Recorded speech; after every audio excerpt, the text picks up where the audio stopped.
The Temple of God, May 31st. He died for all, that they which live should not henceforth live unto themselves, but unto him which died for them, and rose again. Man is God's workmanship, his masterpiece, created for a high and holy purpose, and on every part of the human tabernacle God desires to write his law. Every nerve and muscle, every mental and physical endowment, is to be kept pure. God designs that the body shall be a temple for his Spirit.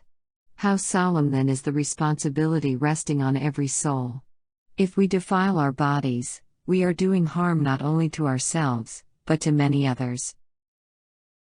Christ died that the moral image of God might be restored in humanity, that men and women might be partakers of the divine nature, having escaped the corruption that is in the world through lust. We are to use no power of our being for selfish gratification, for all our powers belong to Him, and are to be used to His glory. The human house, God's building, requires close, watchful guardianship. With David we can exclaim, "I am fearfully and wonderfully made." God's workmanship is to be preserved, that the heavenly universe and the apostate race may see that men and women are temples of the living God. The perfection of character which God requires is the fitting up of the whole being as a temple for the indwelling of the Holy Spirit. The Lord requires the service of the entire being.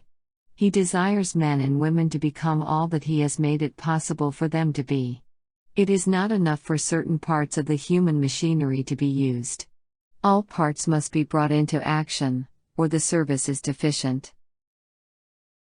The physical life is to be carefully educated, cultivated, and developed, that through men and women the divine nature may be revealed in its fullness.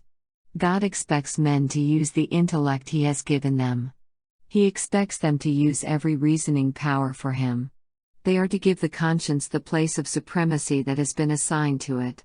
The mental and physical powers, with the affections, are to be so cultivated that they can reach the highest efficiency. Thus Christ is represented to the world. Is God pleased to see any of the organs or faculties He has given man neglected, misused, or deprived of the health and efficiency it is possible for them to have? Then cultivate the gift of faith. Be brave, and overcome every practice which mars the soul temple.